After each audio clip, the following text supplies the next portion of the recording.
오늘 우리에게 주시는 하나님 말씀은 누가복음 6장 27절에서 38절까지입니다. 그러나 너희 듣는 자에게 내가 이르노니 너희 원수를 사랑하며 너희를 미워하는 자를 선대하며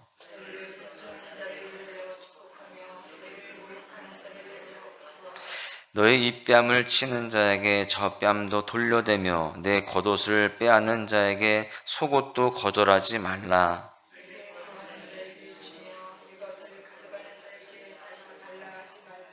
남에게 대접을 받고자 하는 대로 너희도 남을 대접하라.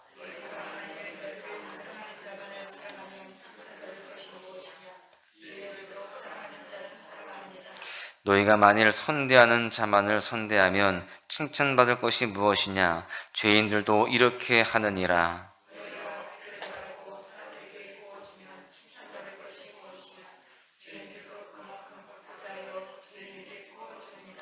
오직 너희는 원수를 사랑하고 선대하며 아무것도 바라지 말고 꾸어주라.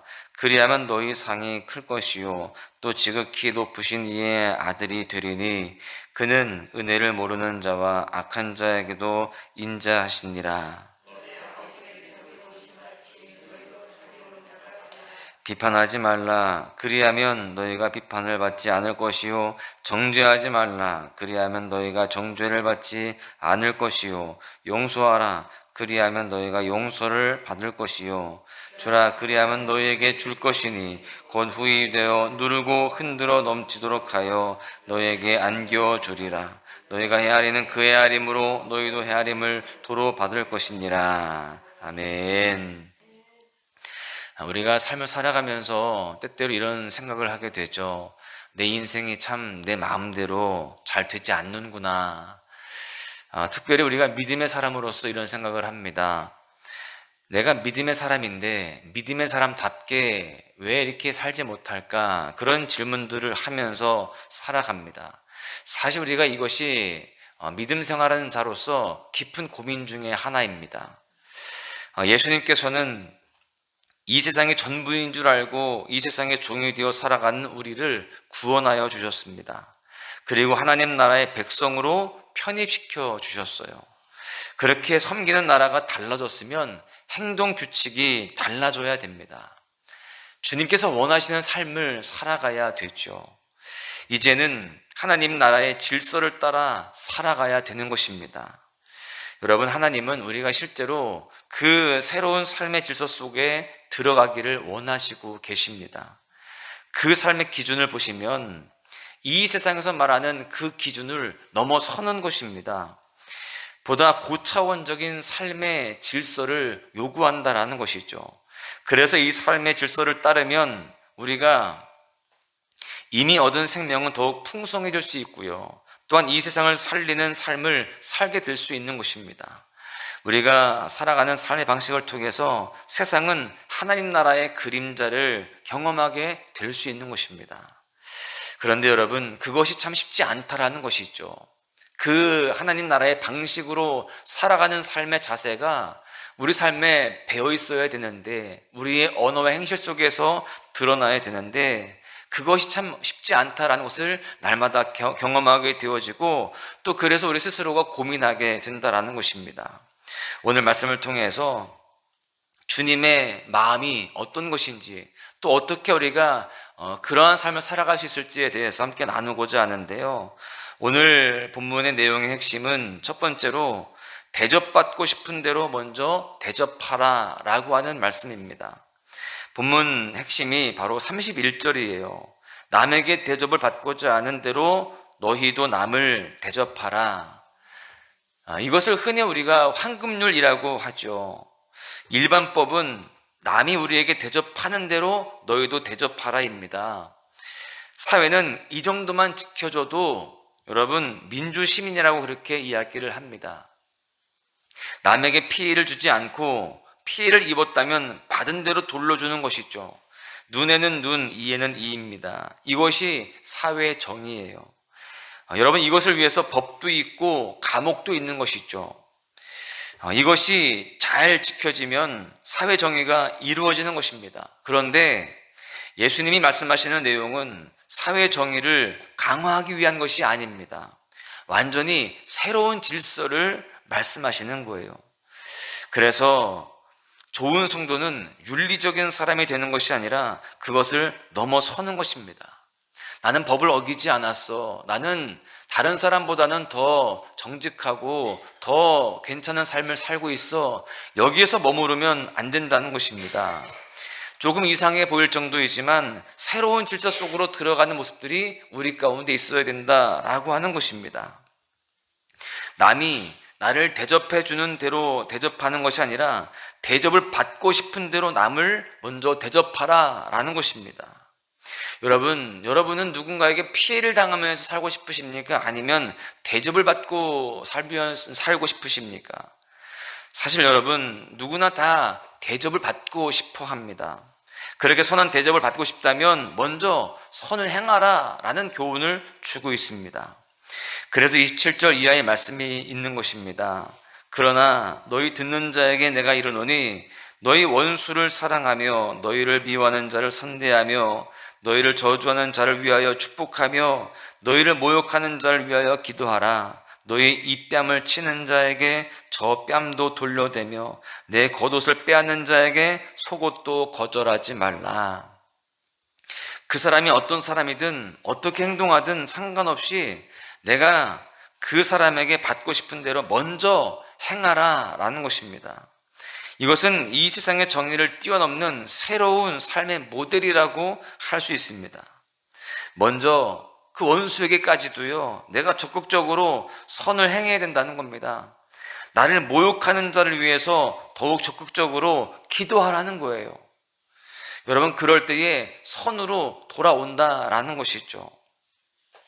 우리는 예수님의 공로로 인하여서 더 이상 죄인이 아닙니다. 그렇다면 죄인들이 살아가는 삶의 질서에서 벗어나야 마땅합니다.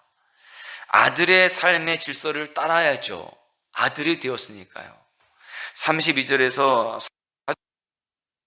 너희가 만일을 사랑하면 칭찬받을 것이 무엇이냐?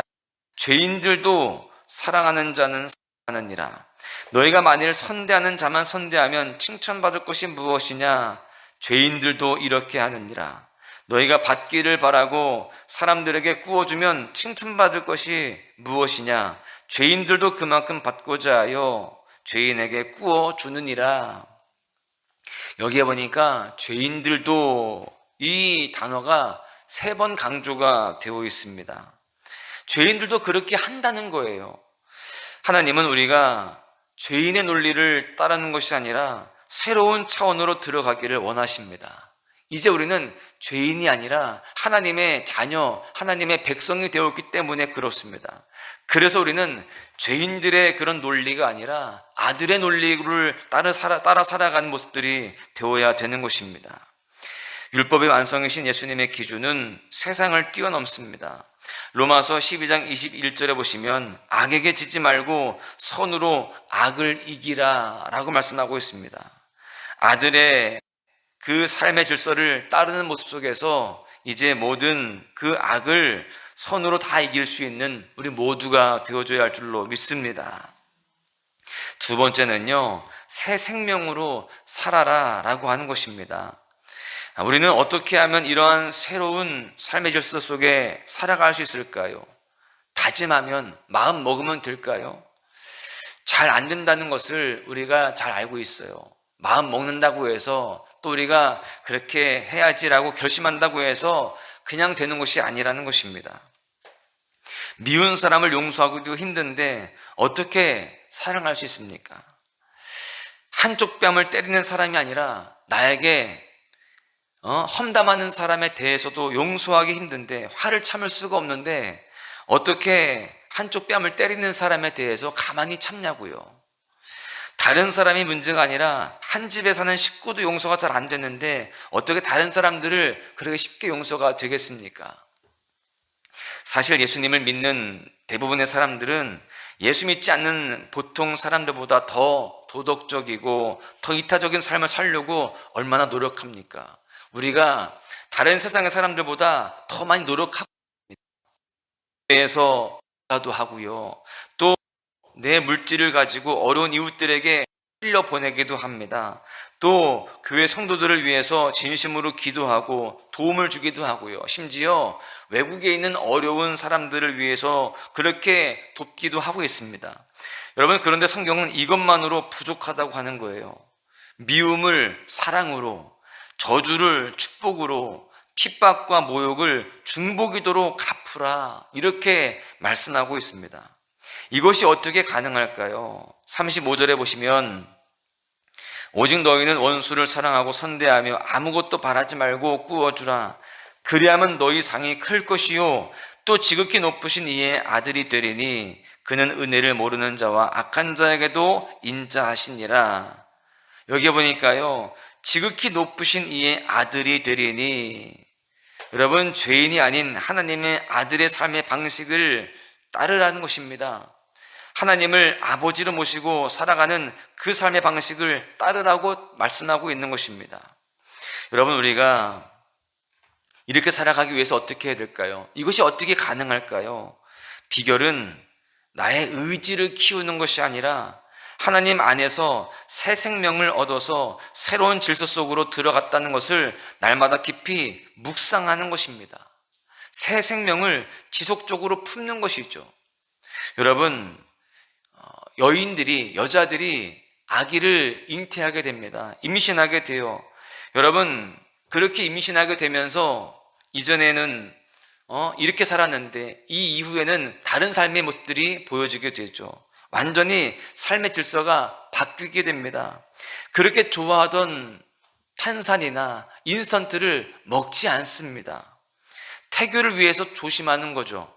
나쁜 것도 안 보고요, 나쁜 말도 안 하려고 합니다. 왜 그럴까요? 자기 속에 새 생명이 있다는 것을 인식하기 때문에 그렇습니다. 36절에 보시면 너희 아버지의 자비로우심과 같이 너희도 자비로운 자가 되라. 여러분, 성도의 자비로움의 근거는 하나님이십니다. 아버지의 자비로움은 범죄하여 원수된 인간을 구원하시기 위해서 독생자까지 아낌없이 주시는 사랑이고요, 이것은 일회성이 아니고 영원토록 계속되는 것입니다. 여러분, 이러한 사랑은 원죄를 가진 인간의 노력으로는 불가능합니다. 오직 예수님의 그 은혜 안에서 가능한 거예요. 아무 공로, 그 무조건적인 사랑 속에 가는 사람만이 가능하다는 것입니다. 그 사랑을 품는 사람들이 가능하다는 거예요. 여러분, 그래서 우리는 우리 안에 새 생명을 품어야 될 줄로 믿습니다. 우리 안에 예수 그리스도의 그 생명이 있다는 것을 늘 인식하면서 살아가야 되는 거예요. 나는 이전의 삶과 다른 새로운 생명을 얻은 그러한 존재가 되었다. 이것을 날마다 인식하면서 살아갈 때에 우리는 그 새로운 삶의 방식을 따라서 살아갈 수 있는 모습들이 되게 되는 것이죠. 여러분, 우리가 새 생명을 품어서 새 생명의 은혜 속에 잠기게 되어지면 이렇게 다른 반응을 보이고 다른 삶을 살아낼 수가 있는 것입니다. 날마다 예수 그리스도를 의식하면서 살아가야 되는 것이죠. 내 안에 예수 그리스도가 있다. 내 안에 십자가가 그려져 있다. 이것을 인식하면서 살아갈 때에 우리는 우리의 언어 속에서, 우리 삶의 행실 속에서 예수님이 드러나게 되어지고, 또 오늘 말씀에서 다른 차원의 삶을 살아갈 수 있는 모습들이 되어지는 것입니다. 결론의 말씀을 드립니다. 하나님은 우리 모두가요, 새로운 삶의 질서 속에 살아가기를 원하십니다. 이러한 삶은 이 세상 사람들의 추구하는 삶과 완전히 다른 삶이죠. 그래서 새로운 생명이 필요합니다. 예수 그리스도 안에서 얻은 새로운 생명력이 넘쳐야 이런 삶이 가능해지는 거예요. 그 생명력이 우리에게 있으시기를 간절히 소망합니다. 내 안에 예수 그리스도가 살아계셔서 내 삶을 주도하시도록 그렇게 내어드려야 됩니다. 그리고 우리는 그 주님을 날마다 인식하면서 또한 그 주님 뜻대로 살아가는, 그 주님이 말씀하신 대로 살아가는 복된 삶이 되어야 할 줄로 믿습니다. 그럴 때 우리는 온전히 주님의 아들로서, 자녀로서 삶을 살아내면서 승리하는 모습이 되게 될 줄로 믿습니다. 오늘 하루도 그러한 모습으로 승리하시고 주님 앞에 칭찬받는 복된 삶이 되시기를 주님의 이름으로 간절히 축원합니다.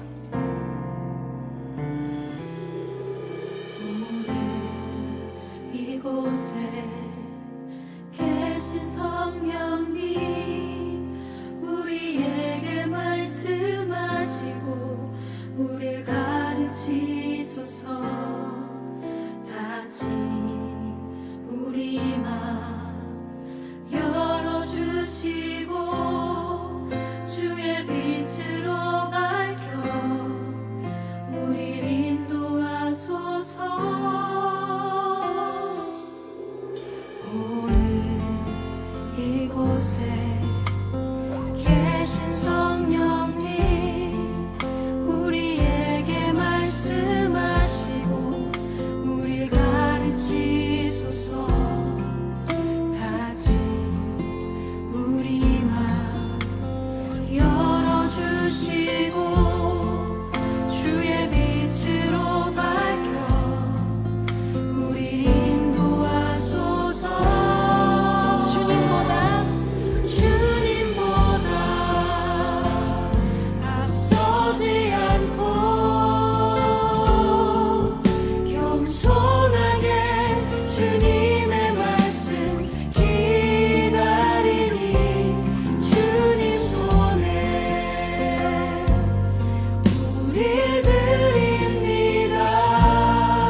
듣기 원합니다.